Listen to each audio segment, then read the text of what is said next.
أعوذ بالله من الشيطان الرجيم. بسم الله الرحمن الرحيم. إن الله لا يغفر أن يشرك به ويغفر ما دون ذلك لمن يشاء ومن يشرك بالله فقد افترى إثما عظيما. ألم تر إلى الذين يزكون أنفسهم بل الله يزكي من يشاء ولا يظلمون فتيلا. انظر كيف يفترون على الله الكذب وكفى به إثما مبينا.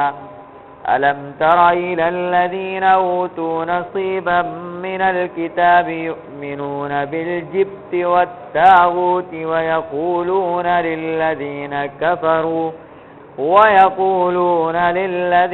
كفروا هؤلاء أهدى من الذين آمنوا سبيلا. أولئك الذين لعنهم الله ومن يلعن الله فلن تجد له نصيرا. أم لهم نصيب من الملك فإذا لا يؤتون الناس نقيرا. صدق اللہ العظیم. پہلے ترجمہ دیکھیے. اللہ فرماتا ان اللہ، بے شک اللہ، لا یغفر، نہیں معاف کرے گا، ان یشرک بہ، کہ اس کے ساتھ کسی اور کو شریک ٹھہرایا جائے، ویغفر، اور معاف کر دے گا، ما دون ذالک، اس شرک کے علاوہ، لمن یشاء، جس چیز کو چاہے گا یا جس کو چاہے گا، ومن یشرک باللہ، اور جو اللہ کے ساتھ شرک کرے گا، فقد افترا، تو یقیناً وہ بہتان باندھے گا اللہ پر، اسمن عظیمن، ایک بڑے گناہ کا. الم ترا، اے نبی کیا آپ نے نہیں دیکھا، الی الذین، ان لوگوں کی طرف، یزکون انفسہم، جو اپنی پاکی بیان کرتے ہیں، بل اللہ یزکی، بلکہ اللہ یزکی، پاک بنا دیتا ہے، من یشاء، جس کو چاہتا ہے، ولا یظلمون، اور کسی پر نہیں ظلم کیا جائے گا، فتیلن، ایک دھاگے کے برابر بھی. انظر، آپ دیکھیے، کیفا، کیسے، یفترون، افترا یعنی بہتان باندھتے ہیں یہ لوگ، علی اللہ، اللہ پر، الکذبہ، جھوٹ کا، وکفا، اور کافی ہے، اللہ بھی اسم مبینہ، اور کافی ہے یہ کھلے ہوئے گناہ ہونے کے اعتبار سے. دیکھیے پہلی آیت کے اندر اللہ رب العزت نے شرک کی مذمت اور شرک کی قباحت اور شرک کے گناہ عظیم ہونے کی بات بتلائی ہے. شرک کہتے کس کو ہیں؟ اللہ کی ذات یا اللہ کی صفات کے بارے میں جو عقیدہ ہونا چاہیے، وہی عقیدہ اللہ کے علاوہ اللہ کی کسی اور مخلوق کے بارے میں رکھنا، یہی ہے شرک. جو عقیدہ اللہ کی ذات اور صفات کے تعلق سے ہونا چاہیے یا ہوتا ہے ہمارا، وہی عقیدہ اللہ کی مخلوق میں سے کسی کے لیے رکھنا، یہی ہے شرک. شرک سے بڑا کوئی گناہ اللہ کے نزدیک نہیں ہے. اب اس کے بڑائی کا اندازہ آپ اس آیت کے جملوں سے کر سکتے ہیں. اللہ فرماتا ہے کہ شرک کو میں نہیں بخشوں گا، اس کے علاوہ اور جو گناہ بھی ہوں گے میں انہیں بخش دوں گا اگر چاہوں گا تو. سمجھ میں آ رہی کہ نہیں آ رہی بات؟ بالکل کھلا اعلان ہے، اس کی معافی نہیں ہے میرے ہاں. اللہ رب العزت نے حضرت آدم علیہ السلام سے لے کر آپ صلی اللہ علیہ وسلم تک کم و بیش 1,24,000 انبیاء علیہ السلام کو اس روئے زمین پر انسانوں کی ہدایت کے لیے، انہیں سیدھا راستہ بتانے کے لیے، گمراہی سے نکال کر اللہ کے بتائے ہوئے راستے پر لانے کے لیے 1,24,000 کم و بیش انبیاء علیہ السلام کو اس روئے زمین پر بھیجا۔ نبیوں کا یہ سلسلہ حضرت آدم سے شروع ہو کر آپ صلی اللہ علیہ وسلم پر آ کر ختم ہوا۔ سارے انبیاء علیہ السلام کی پہلی دعوت اپنی امت کو، اور سارے نبیوں نے آ کر سب سے پہلی بات جو اپنے ماننے والوں کو اور اپنی امت کو بتلائی وہ یہی کہ اللہ اپنی ذات اور اپنی صفات کے اندر یکتا اور تنہا ہے، اس کی وحدانیت کے اندر کوئی ذرہ برابر بھی شریک نہیں ہو سکتا۔ سارے نبیوں کی سب سے پہلی دعوت اپنے ماننے والوں کے لیے یہی رہی۔ سارے نبیوں نے سب سے پہلے اپنی امت کو شرک سے بچانے کی کوشش کی۔ سمجھ میں آ رہی کہ نہیں آ رہی بات؟ اللہ رب العزت نے اس مضمون کو قرآن پاک میں عجیب انداز میں بیان فرمایا ہے۔ کہیں فرمایا وَإِلَىٰ مَدْيَنَ أَخَاهُمْ شُعَيْبًا، اللہ نے قوم مدین کی طرف، شہر مدین کی طرف ان کے بھائی شعیب کو بھیجا۔ قَالَ يَا قَوْمِ اعْبُدُوا اللَّهَ مَا لَكُم مِّنْ إِلَٰهٍ غَيْرُهُ، فرمایا او میری قوم اللہ کی عبادت کرو، اس کے علاوہ کوئی اور عبادت کے لائق نہیں۔ وَإِلَىٰ عَادٍ أَخَاهُمْ هُودًا، اور قوم عاد کی طرف ان کے بھائی ہود کو بھیجا۔ قَالَ يَا قَوْمِ اعْبُدُوا اللَّهَ مَا لَكُم مِّنْ إِلَٰهٍ غَيْرُهُ، او میری قوم اللہ کی عبادت کرو، اس کے علاوہ اور کوئی عبادت کے قابل نہیں۔ وَإِلَىٰ ثَمُودَ أَخَاهُمْ صَالِحًا، اور قوم سمود کی طرف ان کے بھائی صالح کو بھیجا۔ قَالَ يَا قَوْمِ اعْبُدُوا اللَّهَ مَا لَكُم مِّنْ إِلَٰهٍ غَيْرُهُ۔ کتنا پیارا انداز اللہ رب العزت نے، اور یہی بتلایا کہ ان سارے نبیوں نے آ کر سب سے پہلی دعوت جس قوم میں نبی بنا کر بھیجے گئے تھے ان کے لیے یہی رہی کہ تم اپنے آپ کو شرک سے بچا لو۔ سمجھ میں آ رہی کہ نہیں آ رہی بات؟ اب آپ غور کریے کہ کتنا اہم ترین عقیدہ ہے یہ، اپنے آپ کو وحدانیت پر قائم رکھنا اور شرک سے بچانا، کہ سب سے پہلی دعوت ہر نبی کی شرک سے بچانے کے لیے رہی۔ اور یہ اتنا بدترین قسم کا گناہ ہے کہ اللہ اعلان کر رہا ہے کہ اس کو تو میں نہیں معاف کروں گا، اور اس کے علاوہ جس کو چاہوں گا معاف کر دوں گا۔ سمجھ میں آ رہی کہ نہیں آ رہی بات؟ ابھی شرک کی کئی قسمیں ہوتی ہیں۔ ایک ہوتا ہے شرک فی العبادت، وہ چیزیں جو عبادت کے درجے میں شامل ہیں، عبادت صرف اور صرف کس کی ہو سکتی ہے، اور جو چیزیں عبادت کے اندر شامل ہیں وہ کسی اور کے لیے کر گزرنا۔ مثلا سجدہ عبادت ہے، اللہ کو چھوڑ کر کسی اور کو سجدہ کرنا شرک ہے۔ رکوع ایک عبادت ہے، اللہ کے علاوہ کسی اور کے لیے رکوع کے طرز پر جھک جانا شرک ہے۔ اللہ کے علاوہ کسی اور کے نام پر کسی جانور کو ذبح کرنا شرک ہے۔ اللہ کے علاوہ کسی اور کے نام پر جانوروں کا چھوڑ دینا شرک ہے۔ اللہ کے علاوہ کسی اور کے لیے روزے رکھنا شرک ہے۔ اللہ کے علاوہ کسی اور کے نام کی منت ماننا، نظر ماننا شرک ہے۔ سمجھ میں آ رہی کہ نہیں آ رہی بات؟ اور عجیب عجیب منتیں مانتے لوگ۔ ایک مرتبہ میں گھر میں بیٹھا ہوا تھا، ایک صاحب چال کے اندر مانگ رہے تھے، وہ مانگ رہے تھے، کیا کہہ رہے تھے؟ صاحب مدد کر دیجئے، اس فقیر کی اس نے منت مانگ رکھی ہے کہ فلاں پیر کے قبر پہ جا کر چادر چڑھائے گا، اس کی اس نظر کو پورا کرنے کے لیے مدد کر دیجئے۔ کیوں مانا تو نے ایسی منت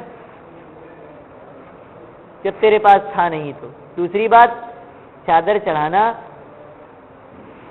منت صرف عبادت کی مانی جا سکتی ہے، جو چیز عبادت ہو اور جو چیز جائز ہو۔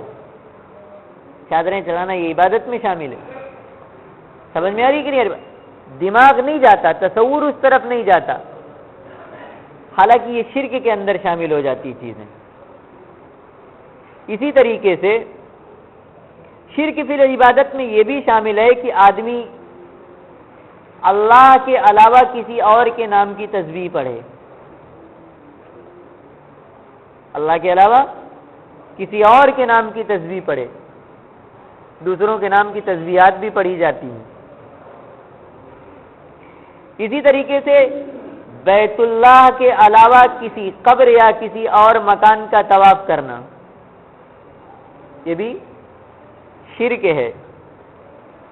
اللہ کے کسی قول کے مقابلے میں کسی اور کے قول کو یا اپنی طرف سے بنائی ہوئی رسم کو ترجیح دینا، یہ بھی شرک ہے۔ سمجھ میں آئی بات؟ دنیا کے اندر اپنے کاروبار کے اندر نفع اور نقصان کے اندر ستاروں کو مؤثر سمجھنا کہ ان ستاروں کی تاثیر سے بھی نفع ہوتا ہے یا نقصان ہوتا ہے، شرک ہے یہ۔ کسی مہینے یا کسی دن کو منحوس سمجھنا، شرک ہے یہ۔ سمجھ میں آ رہی کہ نہیں آ رہی بات؟ ایک صاحب نے ابھی ایک دن فون کیا اور کہنے لگے کہ وہ ایک صاحب کہہ رہے ہیں کہ صاحب سال بھر میں جتنی مصیبتیں اترتی ہیں ان میں سے 90% مصیبتیں اور آفتیں سفر کے مہینے میں آتی ہیں۔ یہ زمانے جاہلیت کا عقیدہ تھا۔ کنز العمال کی کئی روایتیں جب آپ کے سامنے وہ طاعون کے مسائل کو پیش کیا گیا تھا، اس میں کنز العمال کے حوالے سے کئی روایتیں نقل کی گئی تھی جس میں اللہ کے نبی نے فرمایا لا حامت ولا نوء ولا سفر، صاف سفر کے الفاظ میں اللہ کے نبی نے اس کی وضاحت فرمائی تھی کہ مہینے سفر کو منحوس سمجھنا اس کی کوئی حقیقت نہیں، اللہ کے نبی کے الفاظ ہیں یہ۔ لیکن مسلمان ایسا عقیدہ رکھے ہوئے، سمجھ میں آ رہی کہ نہیں آ رہی بات؟ یہ تمام چیزیں جس کی مثالیں ابھی آپ کے سامنے پیش کی گئیں، یہ چند مثالیں ہیں شرک کی، ورنہ اس کے علاوہ آج مسلمانوں کے درمیان شرک فی العبادت کی ایک لمبی فہرست ہے۔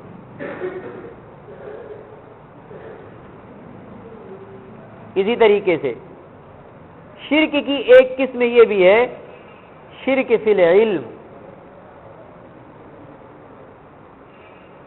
اللہ ہی کی طرح کسی اور اللہ کی مخلوق میں سے کسی کے بارے میں یہ عقیدہ رکھنا کہ جس طریقے سے اللہ کو ہمارے سارے حالات کا علم ہر وقت رہتا ہے، فلاں کو بھی ہمارے سارے حالات کا علم ہر وقت رہتا ہے۔ شرک ہے یہ، شرک پھر علم ہے، اللہ کے علم میں دوسروں کو شریک کرنا ہو گیا، ایسا کوئی نہیں ہے۔ کائنات کے ذرے ذرے کو جو کچھ ہو چکا یا قیامت تک جو کچھ ہوگا، یہ ساری چیزوں کا علم ہے، سوائے ذات باری کے اور کسی کو نہیں ہے۔ اس طرح کا عقیدہ کسی اور کے بارے میں رکھنا کہ ان کو بھی ان چیزوں کا علم ہے، یہی شرک ہے۔ اللہ کی ذات ہر جگہ اپنے علم اور قدرت کے اعتبار سے موجود ہے، علم اور قدرت کے اعتبار سے اللہ ہر جگہ موجود ہے۔ کسی اور کو اس چیز کا مالک سمجھنا شرک ہے۔ سمجھ میں آئی بات؟ کسی کو دور سے پکارنا، جیسے کوئی اللہ والا کہیں دفن ہے اور آپ یہاں پر پکار رہے ہیں اس کے نام کو، اور یہ عقیدہ رکھے ہوئے کہ صاحب اس کو ہمارے اس پکار کی اطلاع ہو جائے گی، یہ بھی شرک ہے۔ سمجھ میں آ رہی کہ نہیں آ رہی بات؟ نبی علیہ الصلوۃ والسلام پر پڑھا جانے والا سلام، صاف روایتیں موجود ہیں، اللہ رب العزت نے فرشتوں کو متعین کر رکھا ہے کہ اگر کوئی دور دراز علاقوں میں نبی پر سلام پڑھتا ہے تو وہ فرشتے لے جا کر پہنچاتے ہیں اللہ کے نبی کی بارگاہ میں۔ اللہ کے نبی نے فرمایا اور کوئی میرے قبر اطہار پر آ کر پڑھتا ہے تو میں خود سنتا ہوں۔ جب اللہ رب العزت نے نبی علیہ الصلوۃ والسلام کو یہ اختیار اور یہ علم نہیں دیا ہے کہ آپ پر پڑھے جانے والے دور سے سلام کو آپ خود سن سکیں، تو پیر اور ولی تو اس کے بعد ہی ہے ہوگا نا، اس کو کیسے یہ حق حاصل ہو جائے گا؟ سمجھ میں آ رہی کہ نہیں آ رہی بات؟ یہ بھی شرک کے اندر داخل ہے۔ اسی طریقے سے کسی نجومی سے، کسی پنڈت سے، یا اسی قسم کے قبیل کے کسی شخص سے جا کر غیب کے تعلق سے کوئی بات معلوم کرنا، لوگ جاتے ہیں اپنے ہاتھ دکھاتے ہیں، سمجھ میں آ رہی کہ نہیں آ رہی بات؟ کھلا ہوا شرک ہے یہ۔ وہ کیا بتائے گا؟ 10 روپے لے کے تمہارے ہاتھ دیکھ رہا ہے، وہ خود اپنی تقدیر کیوں نہیں دیکھ لیتا؟ سمجھ میں آ رہی کہ نہیں آ رہی بات؟ کھلا ہوا شرک ہے بالکل۔ اگر توبہ نہیں کیا تو شرک پر موت آئے گی، اتنا بدترین قسم کا یہ جرم ہے۔ لوگ مشینوں پر جا کر کھڑے ہو جاتے ہیں اور کان کے اندر وہ فون سا لگا لیتے ہیں اور وہ بتلاتا ہے کہ تمہارے حالات کیا ہیں۔ یہ بھی شرک کے اندر شامل ہے، بدترین قسم کا گناہ ہے۔ ایسی بہت ساری مثالیں شرک فی العلم کی بھی ہیں۔ اسی طریقے سے ایک ہوتا ہے شرک فی التصرف، جن چیزوں کو کرنے یا نہ کرنے کا اختیار صرف اللہ کو حاصل ہے، کسی مخلوق کے لیے اس کو ثابت کر دینا یا سمجھنا۔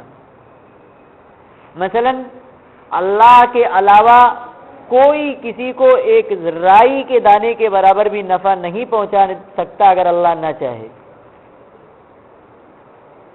اور اللہ اگر نہ چاہے تو پوری دنیا اپنی طاقت لگا دے تو کوئی ایک رائی کے برابر کسی کو نقصان نہیں پہنچا سکتا۔ سمجھ میں آئی بات؟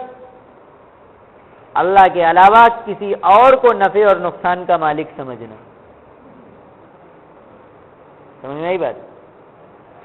یہ شرک فی التصرف ہے۔ روزی کسی اور سے جا کر طلب کرنا اور یہ عقیدہ رکھنا کہ صاحب اس سے بھی مانگنے سے مل جائے گی، یہ شرک فی التصرف ہے۔ مرادیں اللہ کے علاوہ کسی اور سے مانگنا، یہ شرک فی التصرف ہے۔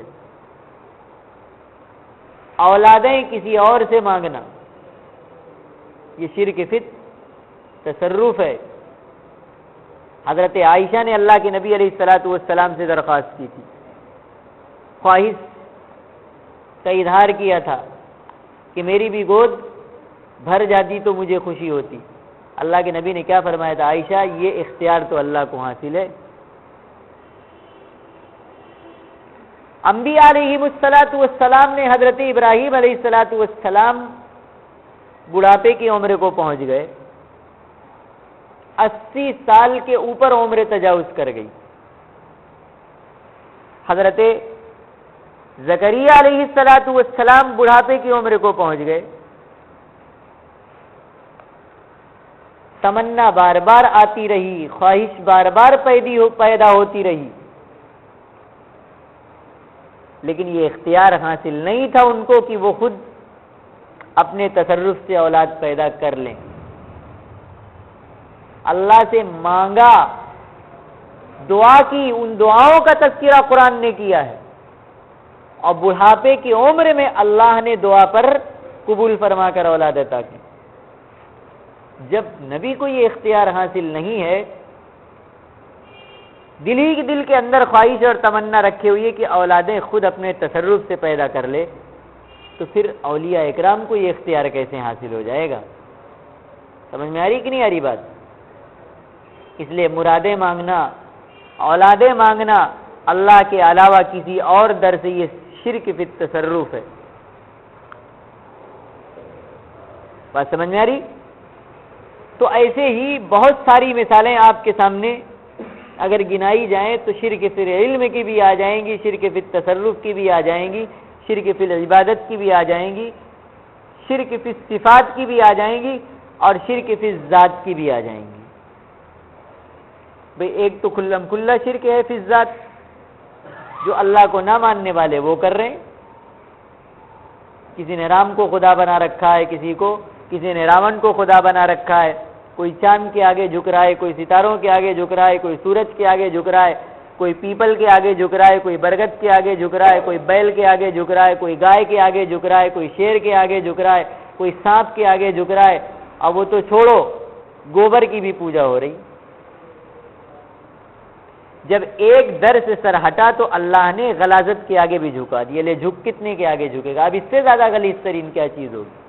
گوبر کی بھی پوجا ہو رہی۔ سمجھ میں آ رہی کہ نہیں آ رہی بات؟ یہ تو ہے ہی ہے کھلا ہوا شرک، لیکن اس کے علاوہ کلمہ پڑھنے والے لوگ ایسے شرک کے اندر مبتلا ہوں۔ اللہ حفاظت فرمائے۔ تو اللہ رب العزت نے اس آیت پاک کے اندر یہ فرمایا، اللہ نہیں معاف کرے گا اس چیز کو کہ اس کے ساتھ کسی کو شریک ٹھہرایا جائے، اور معاف کر دے گا اس کے علاوہ جس کو چاہے گا۔ اور جو اللہ کے ساتھ شرک کرتا ہے، اللہ فرماتا ہے فقد افترا اسما عظیما، ایک بڑا بہتان اللہ کے اوپر باندھتا ہے۔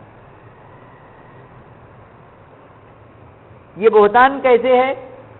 اس کی تفصیل اگلی آیت کے اندر اللہ رب العزت نے فرمائی۔ اگلی آیت کے اندر اللہ رب العزت نے یہودیوں کی ایک صفت بیان فرمائی ہے، اور یہودیوں کا ایک دعویٰ بیان فرمایا ہے کہ یہ یہودی جو ہیں اپنے آپ کو پاک اور صاف پاکیزہ بتلاتے ہیں، ہم تو مقدس لوگ ہیں صاحب، نبیوں کے خاندان سے ہمارا رشتہ ہے،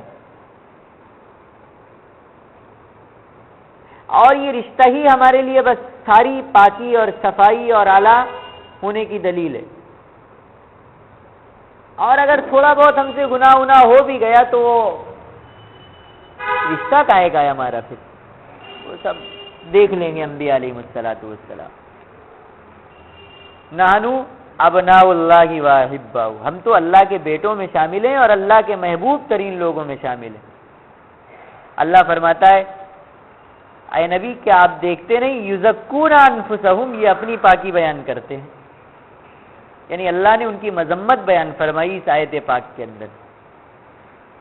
اور مسئلہ یہ نکلا اس آیت پاک سے کسی شخص کو اپنی پاکی اور صفائی بیان کرنا جائز نہیں، اپنی طہارت اور اپنا تقدس بیان کرنا یہ جائز نہیں ہے،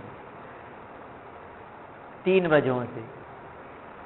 جو اپنی پاکی اور اپنی صفائی اور اپنی طہارت بیان کرتا ہے، در حقیقت اس کے دل کے اندر کبر ہوتا ہے۔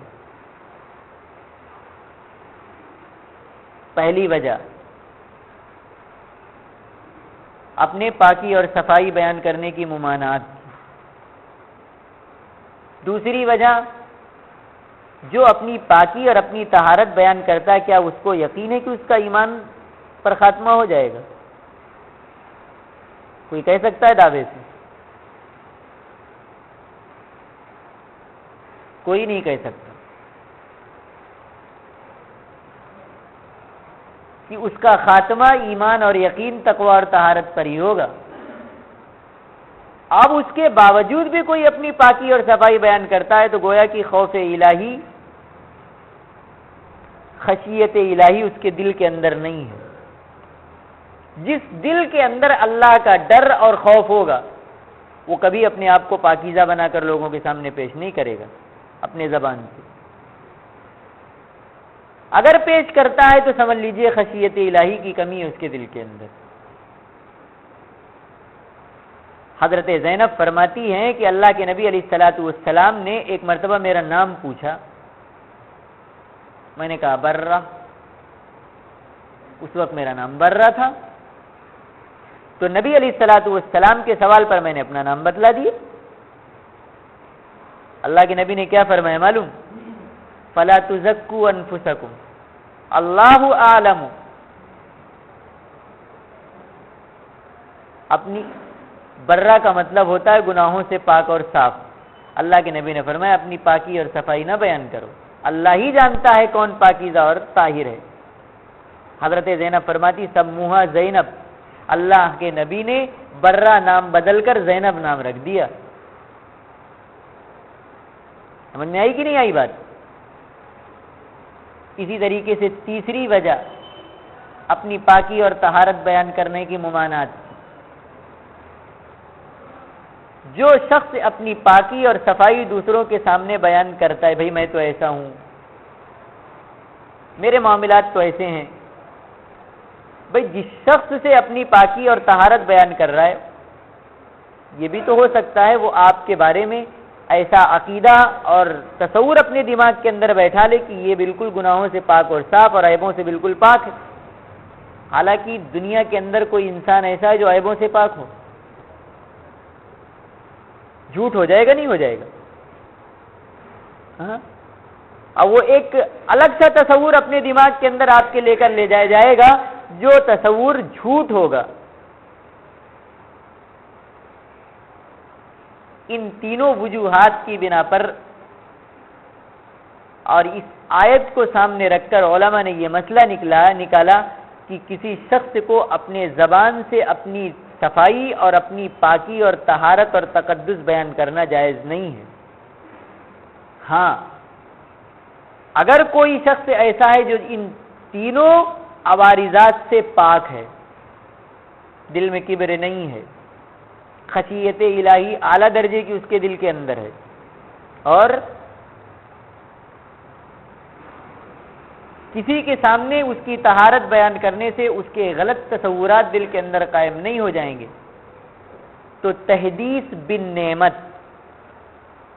اللہ کی طرف سے جو اس کو یہ نعمت حاصل ہوئی ہے، اس نعمت کے اظہار کے طور پر اگر اس نے اپنی پاکی یا صفائی کا کوئی جملہ کہہ دیا تو ناجائز نہیں ہوگا۔ لیکن جہاں ان تینوں عوارضات میں سے کسی کا خدشہ ہے، وہاں قطعاً اپنی پاکی اور صفائی بیان کرنے کی اجازت۔ اللہ فرماتا ہے، اے نبی ذرا دیکھیے تو صحیح ان کو، تعجب، یہ اپنی پاکی بیان کر رہے ہیں، اور حال کیا ہے ان کا؟ حضرت عزیر کو اللہ کا بیٹا بنا رکھا ہے انہوں نے، اس کے باوجود اپنی پاکی بیان کر رہے ہیں۔ سمجھ میں آ رہی کہ نہیں آ رہی بات؟ شرک میں مبتلا ہو کر بھی اللہ کی پاکی، اپنے آپ کو مقدس اور مطہر بیان کر رہے ہیں، تو یہ کوئی اچھی چیز نہیں ہے، بلکہ گناہ کے درجے میں شامل ہے۔ اور یہ یہودیوں کا ایک طرز عمل تھا۔ اللہ کے نبی اللہ رب العزت فرماتا ہے، الم ترى، کیا آپ نے نہیں دیکھا، الی الذین، ان لوگوں کی طرف، یزکون، جو پاکی بیان کرتے ہیں، انفسہم، اپنی۔ اللہ فرماتا ہے، بل اللہ یزکی من یشاء، اللہ جس کو چاہتا ہے پاکیزہ اور مطہر بناتا ہے، کسی کے کہہ دینے سے کوئی پاکیزہ اور مطہر نہیں بن جاتا۔ ولا یظلمون فتیلا، اور ان کے اس جرم کی سزا میں ایک دھاگے کے برابر بھی ظلم نہیں کیا جائے گا۔ یہ بدترین قسم کا جرم ہے جو یہ کر رہے ہیں، اللہ پر کھلا ہوا بہتان لگا رہے ہیں، اس کی سزا انہیں ملے گی، لیکن اس سزا کے اندر ایک دھاگے کے برابر بھی ظلم نہیں کیا جائے گا۔ انظر، آپ دیکھیے ان لوگوں کو کہ کیف یفترون علی اللہ الکذب، یہ لوگ اللہ پر کیسے بہتان باندھتے ہیں۔ وکفی بہ اسما مبینا، اور کافی ہے یہ چیز کھلے ہوئے گناہ ہونے کے اعتبار سے۔ دعا فرمائیے اللہ رب العزت قرآن پاک کی صحیح سمجھ نصیب فرمائے اور کما حق اس پر عمل کی توفیق عطا فرمائے۔ اللہم صلی علی سیدنا وشفیعنا وحبیبنا ومولانا محمد وعلی آل سیدنا ومولانا محمد وبارک وسلم۔ ربنا آتنا فی الدنیا حسنہ وفی الآخرۃ حسنۃ وقنا عذاب النار۔ اللہم احفظنا من کل بلاء الدنیا وعذاب الآخرہ۔ اہدنا الصراط المستقیم، صراط الذین انعمت علیہم غیر المغضوب علیہم ولا الضالین۔ وصلی اللہ تعالی علی خیر خلقہ محمد وعلی آلہ واصحابہ اجمعین برحمتک یا ارحم الراحمین۔